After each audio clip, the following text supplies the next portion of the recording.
Bonjour à tous, c'est un grand plaisir ce matin de pouvoir poursuivre le programme de spécialité. Nous avions déjà travaillé sur des matrices et la modélisation. Ce matin, il s'agira de poursuivre un petit peu avec les algorithmes. Comme je vous l'avais promis, des algorithmes qu'on appelle des ARPM, arbres recouvrant du point minimal ou maximal.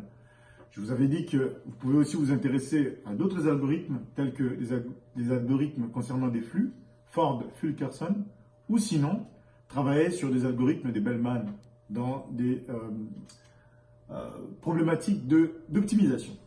Voilà. Donc, sans plus tarder, nous allons attaquer ce sujet-là, tel que vous le voyez là, sur le tableau, tel que c'est représenté. Donc, vous avez le point de départ, qui est le point A. On démarre, point A. Et on veut parcourir comme ça le plus court chemin. C'est bon?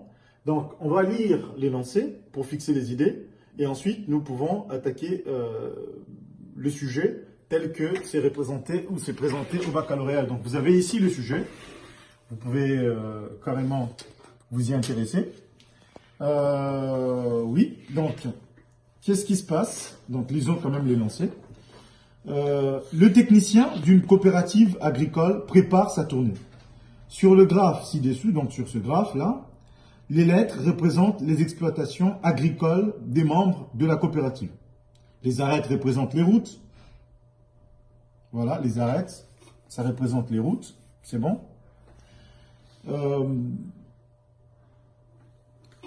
Pondéré par la distance à parcourir. Donc là, j'ai 9 km, 20 km, 12 km, etc.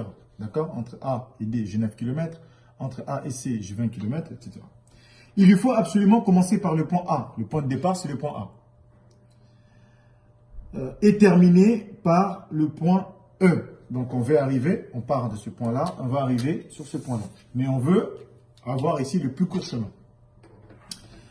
Donc, par quelles autres exploitation peut-il passer tout en réalisant le trajet le plus court? Quelle est alors la distance parcourue? Donc voilà, donc pour ce problème-là, on va appliquer l'algorithme de Dijkstra. Voilà. Donc on commence d'abord par ici placer nos sommets. Donc on va ici représenter dans un tableau nos sommets. Donc toutes les lettres ici, ça va de A, B, C, D, donc E, F, G. Donc on représente tout. Voilà. Et on le représente comme ça sur ce tableau. Parce que pour l'instant, tout va bien.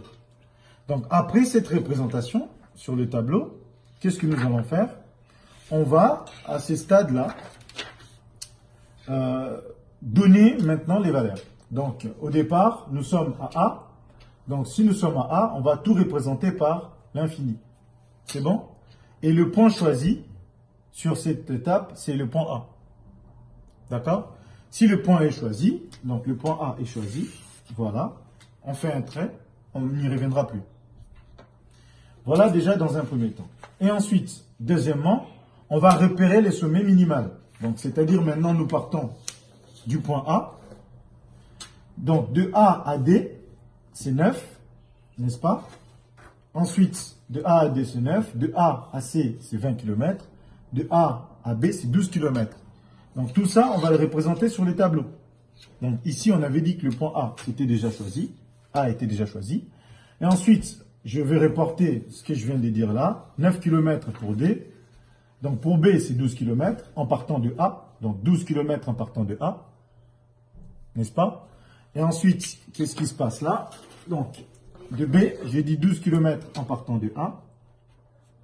Ensuite, C, c'est là. 20 km en partant de A. Et D, c'est combien? C'est 9 km en partant de A. Partant de A, je ne peux pas aller ailleurs. Donc pour le reste, je vais mettre infini comme ça. Voilà. Et ensuite, je regarde. Donc le poids minimal ici. Qu'est-ce qui se passe? Repérer les sommets minimales. En l'occurrence, c'est D. C'est bon? Donc je viens de choisir D. D'accord?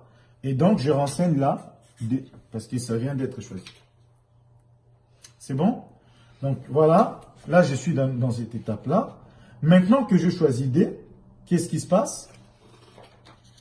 je veux poursuivre mon étude. Donc, je vais poursuivre mon étude en me disant, par exemple, si je pars de A, bien sûr, ici, de A à B, c'est 12. Donc, je renseigne 12 à ce niveau-là. Ensuite, qu'est-ce qui se passe? C'est 12 de A à B. Donc, nous venons de choisir déjà A et B. Voilà. Donc, de A à B, c'est 12, parce que c'est mon point du départ. Ensuite, de A à C, j'avais 20 partant de A. Maintenant que précédemment, j'ai choisi le point D. Donc, j'ai ça. Ensuite, passant par D, donc j'ai 9. 9 plus 8, ça fait 17.